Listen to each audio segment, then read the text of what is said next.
Although I will say, microsite, which is raveclubs.com/ISE. So this has been the busiest ISE. hey, this is Gary Kay. We're at ISE 2025. I'm here in the Shure booth, one of the few companies in the history of our industry that is celebrating 100 years or more. There's only like a handful of companies that can say they're 100 years old, Chris Merrick. I guess we're as old as the AV industry, virtually. Basically, you started the AV industry, and a lot of people would argue you started the A in AV, that's for sure. I guess so, but I wasn't around in those days, I must admit. But I am the same age as the SM58, the iconic Shure microphone. Wow, so there you go. we go. So we share a birthday.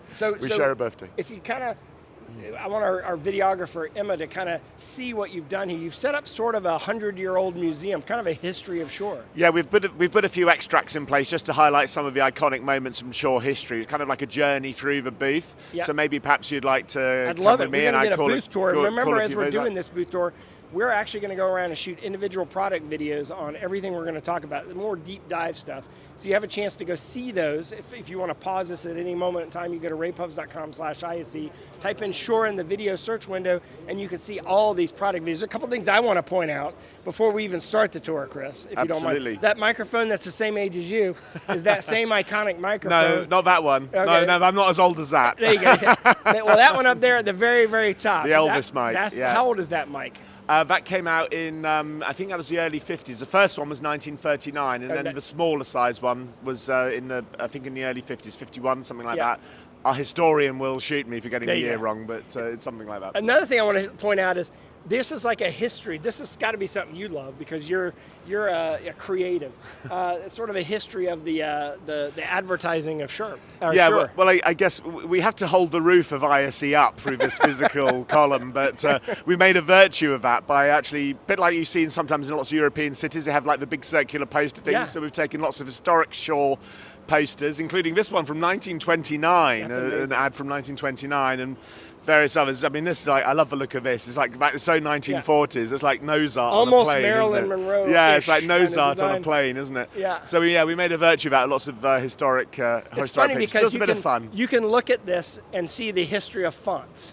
Like the history, the history of font is defined through all this. Every possible font has been used. If anyone ever has the chance to go to our headquarters in Niles, just outside Chicago, we actually have like a huge museum exhibit there, and our historian Michael Peterson, he often likes to give people tours.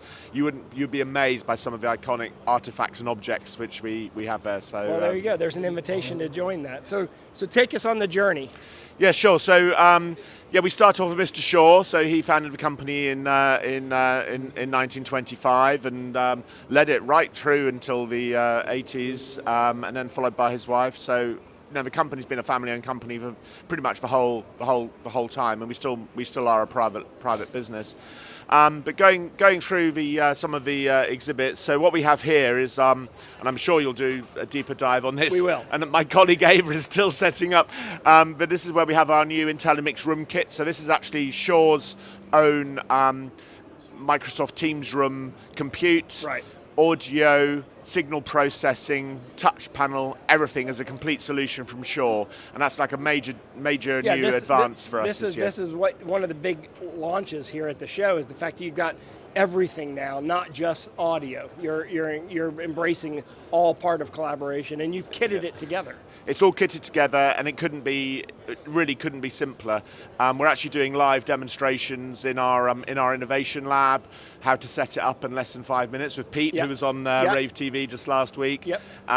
We said less than 5 minutes. Actually, it's probably less than 3. Truth be told.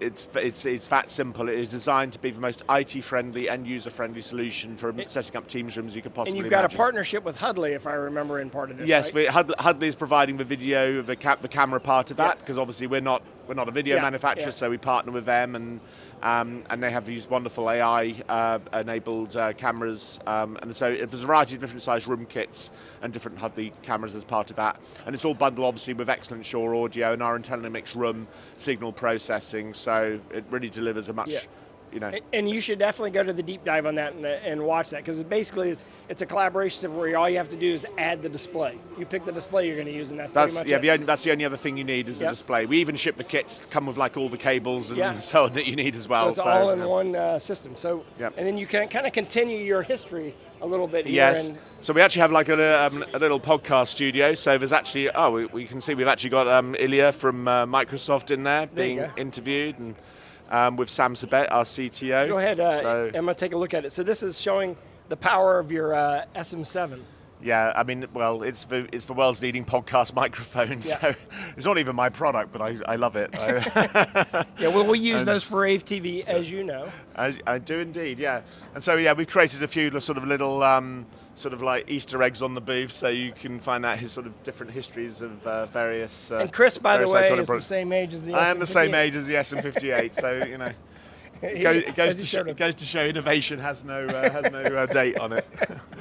Excellent. All right, where are we heading now? Yeah, so the other major thing we've announced just last week, we do think it's probably the biggest month for Shure product launches in its history. 3 big product launches at the same time. Yeah, but we did 4 at NAMM in just like last week. A couple of weeks ago. Yeah.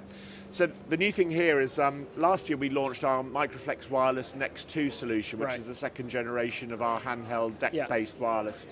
This week we've actually showing MXW Next 4 and 8. Right. So this is like a completely expandable solution. Actually, up to 160 wireless microphones can all be linked together if you wanted to do like an absolutely large auditorium, large event. And this actually includes the DSP as well. So it's all, by the way, here. You don't have a separate rack mount unit. It's all right here. Nothing needs to go into a rack. You know, the amazing AV sort of spider's nest cupboard, which we're all used to. That's all gone.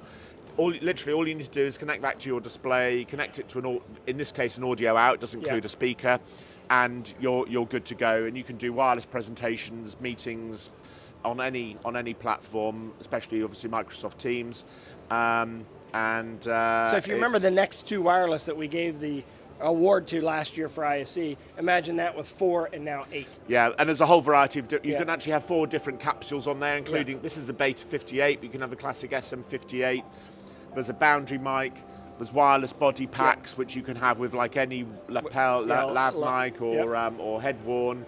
And also now there's also a gooseneck, so like a table mount gooseneck. That's right. So I remember there's a gooseneck was added for the 4 and the 8. Yes, that's the news. So for conference applications, that's perfect. For so you can make sure. Up to 160. Up to 160 users, yes, 160 channels, yes. That's awesome. And it kind of like works it all out for itself. You don't need to have an AV tech in there to do that, so it's very oriented around the end. All right, so that was the second introduction. Are you going to keep going this way, or which way are we going Well, now? the third introduction actually is all around the booth. But what we've actually launched is our new array of speakers. Look up here. So you have you had a few speakers, but now you've got a complete family. It's a complete portfolio. Do you know what? I can't even remember how many different form factors and colours there are. It's crazy.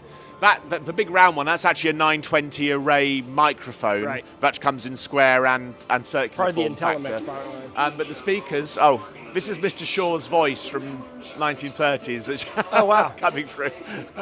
Very cool. Here are some of the speakers. So pendant.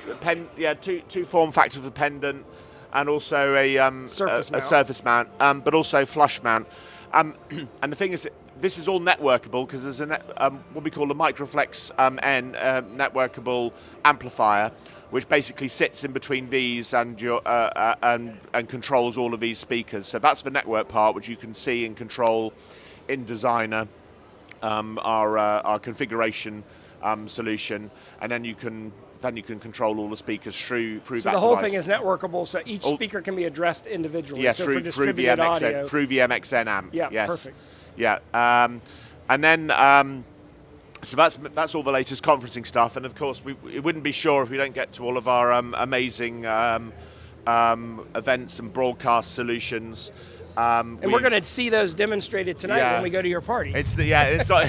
So this is the heritage. And I'm the conferencing guy, not the event. I'm not the cool events and content guy, so I can't get into all of that. But we launched a whole variety of wireless transmitters and receivers and various other things at NAMM, and I'm sure you'll get more of a detailed coverage on those. But so effectively, there's actually 7 new products on display here this week, not just for 3 from the conferencing side. And we were lucky enough last Wednesday, if you didn't have a chance to look, watch Rave TV from last Wednesday, the last one in January 2024 or 2025.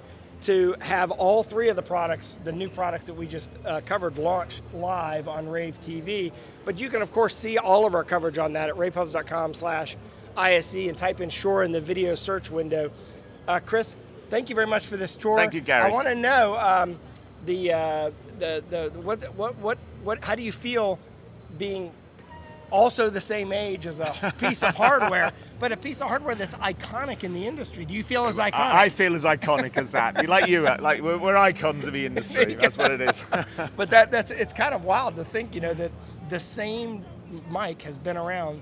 That's just an amazing feat, right? I mean, it's to think that it does the job. But there's been some material updates, sure. but the actual fundamental Unidyne design in it actually goes back to the 1930s. Believe it or not, Yeah.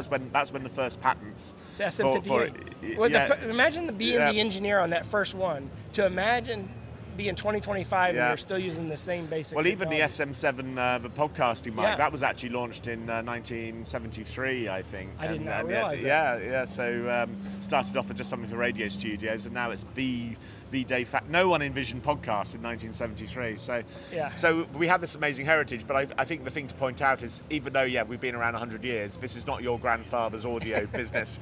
The innovation, we're at the cutting edge of wireless, at the cutting edge of signal processing, the cutting edge of software, and as you've seen, the cutting edge of what's going to be happening with the evolution of Teams rooms meetings and so on as well. So with collaboration, everything has doesn't changed. stop. And what's interesting, I think one thing that's really benefited Shure, I should say, is that when podcasts were only audio, no one would have known the plethora of podcasters that were using your mic. When they added video, it all of a sudden became aware to everybody what they were using, and everyone started emulating it, right? Exactly. And it really helped your business. It's been a huge driver for the brand, but ultimately it does actually come down to actually what people's perception of what they hear. Yeah. Unfortunately, we can't control what they say. That's right. But that's a good point. But some of those podcasts you probably don't want to be associated with. but at least you can hear it. You can hear it quickly. Yes, clearly for good or bad. Yeah. Okay. All right. Again, you can always go to shure.com, SHURE.com, or go to ravepubs.com/ISE. Type in Shure in the video search window, because we're going to go and do individual product videos now at each one of these stations, and we'll report back about how the party is tonight too, because I'm quite sure we're going to hear some really good music tonight. Oh, you can count on it. And thanks for the invitation, and thanks for watching, everyone. We've got a lot more ISE 2025 to cover, so stay tuned.